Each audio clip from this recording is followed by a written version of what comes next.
U ovom videu naučit ćete neke korake koji će vam pomoći u tome da smanjite ili možda čak spriječite prejedanje. Ja sam Kristina Beljan, magistra sam nutricionizma i bavim se prehrambenom psihologijom.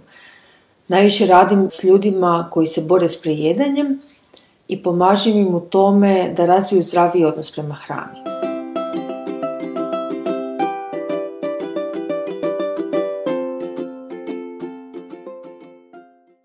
Za početak ću vam reći što može biti uzrok prejedanja. Prvo, preskakanje obroka. Preskakanje obroka uzrokuje povećane razine hormona stresa, što na naš organizam djeluje tako da se aktiviraju mehanizmi preživljavanja koji ne samo da uzrokuju prejedanje u trenu kada dođete u kontakt s hranom, nego i usporavaju metabolizam.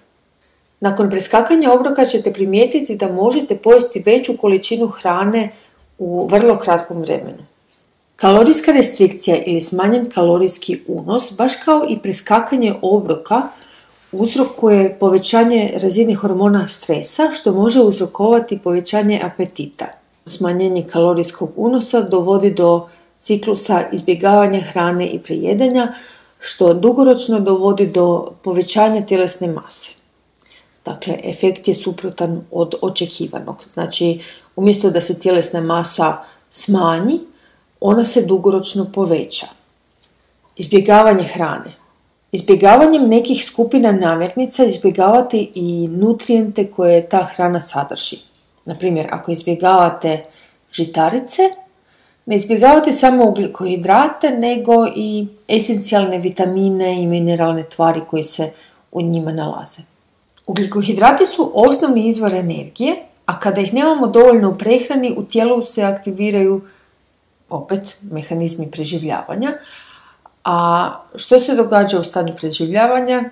Naše tijelo počinje koristiti masno tkivo kao izvor energije, a metabolizam se usporava.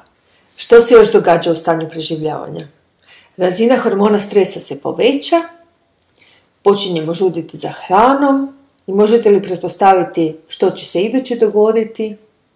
Prejest ćete se i to najvjerojatnije sa slatkišima ili nekom drugom zabranjenom hranom. Četvrto, imamo stres. Kao što sam već prije rekla, povećana razina hormona stresa povećava apetit, pa nije ništa čudno u tome što se neki ljudi prejedaju kada su izloženi stresu. Multitasking. Ako radite nešto dok jedete, na primjer gledate televiziju, to vam odvraća pažnju od hrane i uopće ne razmišljate o tome što jedete. Ako ne razmišljate o hrani koju jedete, ne možete niti uživati u njoj. Također nećete moći prepoznati sitost na vrijeme, zbog čega ćete pojesti više nego što vam je potrebno. Jedan od najčešćih razloga zbog kojeg se ljudi prejedaju je brzo jedenje. Bez obzira na to kakav je vaš odnos prema hrani, ako jedete brzo, vjerojatno ćete se prejesti. Ajmo vidjeti što se može promijeniti u prehrani kako bi se spriječilo ili barem umanjilo prejedanje. Jedite svaka 3 do 4 sata. Vaš želudac se prazni 3 do 4 sata nakon obroka, pa u tim intervalima i treba jesti kako bi se spriječilo prejedanje, odnosno kako ne biste pregladnili i nakon toga se prejeli. Prestanite brojati kalorije, zato što se brojanjem kalorija razvija nezdrav odnos prema hrani i također dovodi do obsesije. Zato zaboravite na kalorije i nemojte ih brojati. Vaše tijelo zna koliko mu je hrane potrebno i šalje vam signale kako biste znali koliko hrane vam treba. Prije i za vrijeme obroka možete pratiti svoje signale gladi i sitosti. Oni vam mogu pomoći u tome da saznate kada treba jesti i koliko hrane vam je dovoljno. Smanjite utjecaj stresa.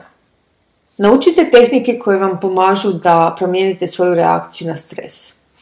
Nekada će za to biti potrebno potražiti stručnu pomoć. Uklonite distrakcije u vrijeme obroka. To će vam pomoći da mislite na hranu i uživate dok jedete. Ako u vrijeme obroka mislite na hranu, lakše ćete prepoznati signale gladi i sitosti. Ako jedete svjesno, vjerojatno ćete jesti i sporije, razvit ćete bolji odnos prema hrani i više ćete uživati u hrani koju jedete. Ukoliko trebate savjet koji je specifičan za vaš problem, na mojoj web stranici možete rezervirati termin za savjetovanje. Nadam se da vam se svidio ovaj video, a svoje iskustvo vezano za prejedanje možete podijeliti dolje u komentarima.